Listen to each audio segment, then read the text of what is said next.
Hello viewers मु सुमंत मो YouTube channel को समस्त को स्वागत।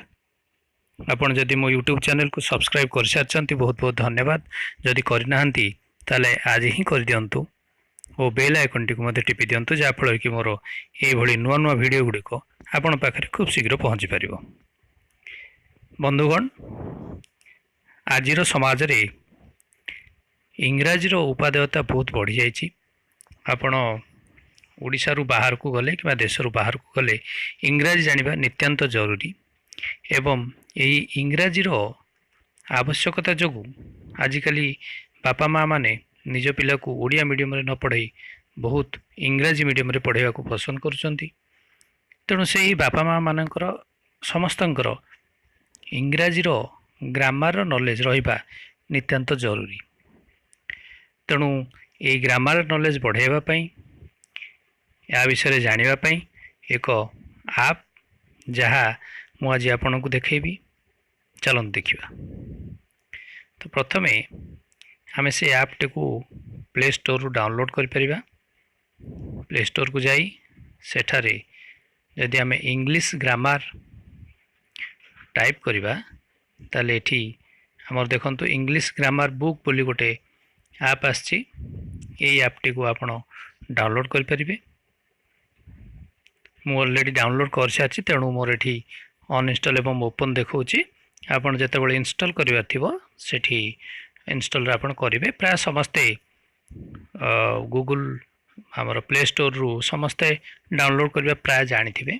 मु आगू को चलनी देखा बर्तमान ऐप टी को आम किपर भाव व्यवहार कर निजर इंग्राजी ग्रामर नॉलेज बढ़ाई। देखो मु क्लिक कलापर ये टाइप आसला एवं ये तीनोटी पार्ट रही ग्रामर बुक, ग्रामर प्रैक्टिस और मार्क सिक्योर्ड। ग्रामर बुक रे आमे देखा गले ये ग्रामर सबू विषय रे वर्णना कर जाइछि। इंट्रोडक्शन ठारू आरंभ करी noun, pronoun, adjective, verb, adverb, auxiliary verb, preposition, conjunction, question tag, article, tense, phrases, idiom सबु जिनस ये टेक्निक भाव वर्णना करा जाइछि। एमिति कि कॉमन इंग्लिश एरर गुड़िक वर्णना कराई। Direct speech, reported speech, active and passive voices, plural, singular, plural करवा, विभिन्न कंडीशन आउ सबु प्रकार जिनस ये टेक्निक भाव वर्णना करा जाइछि। आमे जदि ओपन करी देखिबा नाउन, नाउन रे हमर common noun, proper noun, countable noun, uncountable noun एभली विभिन्न प्रकार वर्णना करा जाइछि।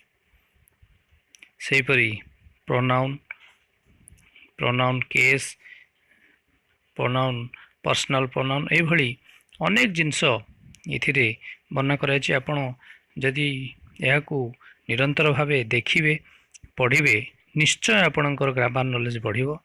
Verb, what are verbs, main verbs, helping verbs एभली सबु विषय रे एठी वर्णना करा जाइछि। प्रीपोजिशन, कंजक्शन एभली इडियम फेज मध्ये एठारे वर्णना करा जाइछि। आपण सबु जिनस ए गोटी ऐप रे प्राय पाई परिबे। या परे आसीबो ग्रामर प्रैक्टिस एवं यही ग्रामर प्रैक्टिस रे आपण प्रत्येक विषय अनुसार यार आमे क्वेश्चन आंसर एठी डिस्कशन करिछि। यही क्वेश्चन आंसर गुड़िक आमर चारोटी ऑप्शन रे थाए। आपण वाक्यटी को पढ़ी जदि ऑप्शन रे ठीक मारी पारले ताल जानिबे जे जो पाठ पढ़छन ता सफल होइछि। एवं जदि आंसर जानिबा चाहंती देखंतु नेक्स्ट क्वेश्चन आ सो आंसर अछि। ए सो आंसर रे टच कले आंसर होछि ऑप्शन 4 सेठी क्लिक करे आपणकर ठीक आंसर बोली जानी परिबे। तो ये आमे एठी 22टी प्रत्येक प्रश्न रे 22टी लेखाएं रही प्रश्न एवं से मध्य आपण केतोटी ठीक करछंती ताहा निजे परीक्षा निजे को करि परिबे। एभली सबू पार्ट रे एभली परीक्षा बा निज निज को टेस्ट करिया पई रही। एवं लास्ट रे जो अच्छी सेटा होची मार्क सिक्योर्ड। आपण जेते थर निज टेस्ट कंप्लीट करेंगे से मार्क गुड़िक ये जगार सेव होकर रहिबो। आपण जानीपारे जे केते मार्क आपण परीक्षा देते केते मार्क आपण पाइचंती। ये भली एटा गोटे भल आप आपण निजर ग्रामर नॉलेज बढ़ाई बही कौटी धरी बुलवा आवश्यक किसी ना।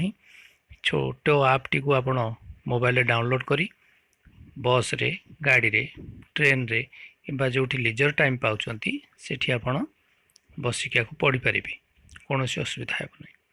तेणु आज भिडटी आपको किपर लगिला जदि भल लगी ताले लाइक एवं शेयर करेंगे। रहुची बहुत बहुत धन्यवाद।